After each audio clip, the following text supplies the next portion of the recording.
Hey, you guys, it is Joanna Nicole. Welcome back to my channel. So, I just put a bunch of drafts or just random videos together in my phone so you guys can look at something.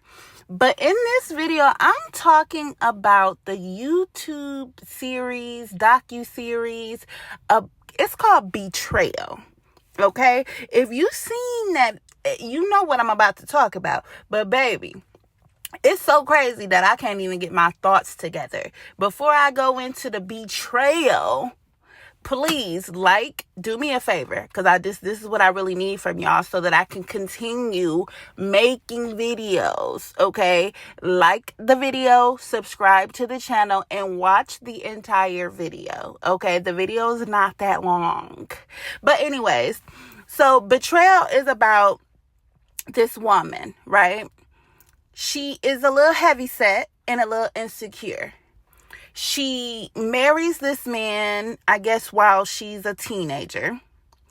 And they have 2 kids. They have a daughter and they have a son, right? Now, her husband is completely honest with her. And he tells her, I have to leave this relationship and this marriage because I'm no longer happy in this marriage and I need to leave. We need to get a divorce. She's upset. She's distraught because, oh my God, I failed in my marriage. What the hell? So they get a divorce. She then meets this guy who is going to school to become a doctor. And she's like, okay, this is a stand-up guy. He's going to school to be a doctor. He's nice to me and he's nice to my children. Let's see where this relationship goes. Well, she ends up staying with this guy for a very long time and marries him. Before they get married, they have 2 kids together. They have a son and I believe a daughter together. So now she has 4 kids. 2 kids are not by her current husband, but 2 kids are by him. So time goes on, everything is fine and dandy, but her first 2 children become teenagers and they start having their teenage friends come over to the house to be teens. You know, they had a pool in the backyard. They had a pretty nice house. So the teenagers would come over and they would swim in the pool. They would hang out, sleep over, blah, blah, blah. One day, they get a knock on the door. It's, I don't know who it was. I think it was Child Protective Services or the police or someone knocked on the door. Some authority knocks on the door. And they're like, hey, there's some parents around town saying they sent their kids over here to party with y'all teenage kids. And for some reason, they're saying that they was touched inappropriately or something went on sexually. I don't even know if I can say that word on YouTube, but we'll find out. But something went on inappropriate with these kids and the man of the house. Talking about the husband of the mother. Now, she thought she knew her husband. So she I don't know what that's all about, but my husband ain't did nothing like that. Every time that my kids have kids over, there's adults here, I'm here. She was like, there's no way that could have happened. So she going to bat for her husband, something ain't right. You must got the wrong house. You might got the wrong people, but something ain't right. So then when they leave, because they didn't have no real evidence, it was all he say, she say. So they leave and the wife, she thinks something weird because she see her husband in the office or wherever they was with the computer, and he's putting all this encryption and secret passcodes and hiding files on his computer. So she asked him about it. She like, okay, what's going on? Why are you on your computer hiding stuff? And he said, because I don't want the police invading my privacy, knowing that I did not do anything to any kids. I still have the right to have privacy. And what if you have things on my computer? I might have some personal things about me and you on my computer. So I want to protect the house. I want to protect our family. I'm going to make sure that nobody can go into our computers. She thought that was fishy.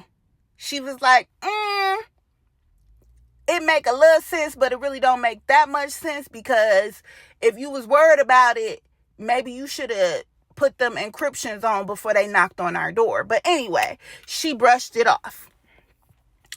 Then, a few weeks later, one of the kids have another party where they're all swimming in the pool. The dad or the husband is in the pool with them. They're all having fun. One of the teenagers goes up to the bathroom and he sees a phone charger plugged up in the bathroom.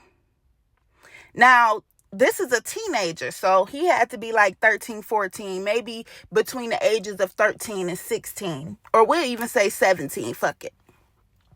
So he thought it was weird that there was a phone charger plugged into the bathroom. And he's like, okay, who would be charging their phone in the bathroom? Now, not saying that people don't charge their phone in the bathroom, but he was like, this is a little weird. So he take a closer look at the phone charger, and he notices that there is a camera in the phone charger, the block. So the block is plugged into the wall, and there is a little tiny camera on the block of the phone charger. And he thought it was weird. So he grabs it and leaves the party right away. He takes the phone charger piece home and just leaves. Now, the dad and the son, who was all, inviting the kids over there, they thought it was weird, but they thought that they, was being teenagers and up to something, but they didn't really know that they had stole that charger piece with the camera in it. The teenager who stole the camera gave it, which is the charger block, gave the damn thing to his mama. And he said, Mom, I found this in a bathroom at my friend's house. I think it's a camera in there. We need to take it to the police. The mom is like, hell fucking yeah, because I sent you over there thinking that these was upstanding people. But if they not, I need to tell the police, because how the fuck I'm sending my kids over your house and you got cameras in the bathroom? So she tell them, okay, we taking it to the police. They take it to the police. The police say, sure enough, it is a camera in this charger block. And there are naked pictures of everybody who has ever used that bathroom in the house. The grandma, the mama, the kids' friends, the auntie, the uncle, everybody who has ever went to that house and used that bathroom was on the camera. Whether they were taking a shower, whether they was taking a shit, whether if they was just changing and drying off because they just got out the pool, they was on that camera. And so the police said, this is enough to search that house and see if we could find any evidence about that first person who knocked on the door and said that y'all was touching on people's kids. So they get a warrant. They search the house. When they search the house, they say, we want all electronics, even the chargers, anything that is got to do with an electronic, we want it. So they take everything. Now, when they was searching the house, the wife or the mom was coming home from work. So when she get there, she see all the police and stuff at her house, and she like, what is going on? she goes in and they tell her, they're like, listen, we found something in the house and it has all these pictures on it. They showing her, and they was like, so we're taking all the electronics to see if there's any evidence on here that's criminal and blah, blah, blah. So she's like, okay. And so there's one picture that they show her where she's like, oh my God, I know who did this. So she looks at the picture and it's a hand grabbing the phone, or not the phone, grabbing the camera out of the wall. And the hand is her husband's hand, who has the wedding ring on. He grabbing the camera with her wedding ring on. And she said, I know that hand. That's my husband's hand. So this must be my husband's camera that he set up to spy on our family in the bathroom. So she pissed off. So she confront him about it. And he like, you believe that? You think I would do that? Blah, blah, blah, blah, blah. He trying to defend himself. But she like, hell no. So she make him move out. He moves out and goes stays with a friend. When he's gone, they find, again, all type of stuff on his phone and laptop and computers and everything, where it's children being photographed and videotaped naked. The police are like, okay, what do we want to do? Because this evidence is enough to get him on child pornography, but he's not going to get a lot of time. He's probably going to get 5 years and he'll be out again. We want to get him on that kid who said that he touched him, but that kid was not on any of the videos or any of the pictures. So they were like, I don't know. And then the kid also said that he was drinking. The kid was not old enough to be drinking, but then the fact that he was drinking made the testimony or made the allegations a little bit shaky, because do you really remember what was going on when you was under the influence? So the family is just like, what are we going to do? So the mom is telling the family, they was like, listen, he probably gonna go to jail for a few years, but if he was molesting somebody and he was doing all of these crazy things with these kids, when he get out, he's not gonna stop. He's gonna keep doing it. So her son, who she had with the first husband, he says, I have a little brother to protect, so I'm going to speak up for my little brother.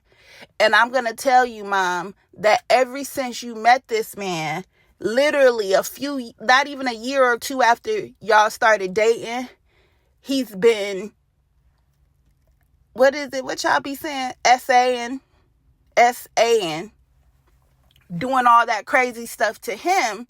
But it wasn't just, it was the whole thing. He was doing it for years, okay? Years. So the guy, he's like, that guy, the boy is lying. So they go to the police and tell him like, hey, my son has just confessed and said and came out and said that my husband, which is his stepdad, has been doing all of these things to him. So they go to the police, and when they go to the police with that, the police is like, okay, well, that's enough evidence. We need to arrest him. We need to take him into custody because your son has come forward. So before the police could go and arrest him, he leaves the country. He goes to Europe or something. So he leaves the country and he can't be found. Y'all, please go watch this because I'm leaving so much out. It's crazy. He leaves the country. He leaves the country for 3 months. They tell the family, hey, there's nothing we can do. He left the country. We do have his name flagged. So if he comes back into the country, they are going to stop him, and we got him. So they're just waiting and waiting and waiting. Months go by, and they're like, he's never going to come back to this country. He's probably in a whole nother country doing it to someone else. So they like giving up hope.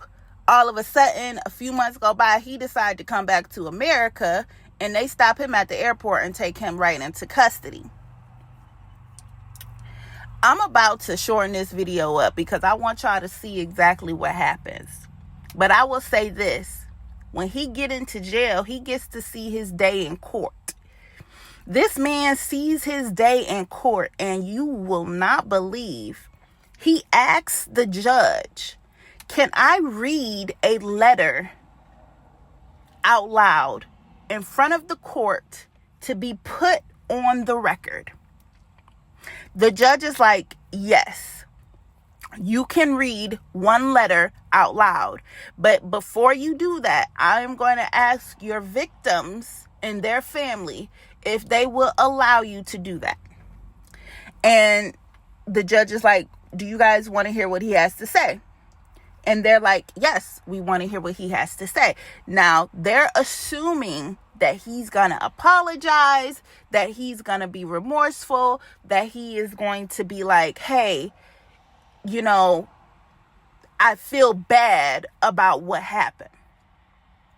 This motherfucker starts reading a love letter that he wrote to the little boy, his wife's son, his stepson. He wrote him a love letter and read it to the court and said, I will never love anyone of them as much as I loved you. And I wanted us to have a happily ever after. And I thought you liked what I was doing to you. Y'all gotta watch it because, like I said, I'm leaving shit out. But y'all gotta watch it because it is crazy. He reads his love letter to the court, and everyone in the courtroom is disgusted because you have been doing this since this boy was a child, since he was like 6, 7 years old, and you got the nerve to write him a love letter. So the judge was pissed, and she gave him 70 years in jail, no contact with any of the victims or the victim's family. Period. 70 years. Y'all gotta watch it because I done left out so much. It is crazy. So he starts breaking down and he's like, 70 years, Your Honor. And she's like, yes, and you're gonna serve all those 70 years.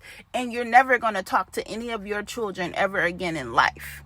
So he breaks down and he's like, Your Honor, when my children, meaning his 2 biological children, not his stepchildren, his 2 biological children, he asked the judge, he says, when my children become 18, can they call me? Can they come visit me? Can they come see me?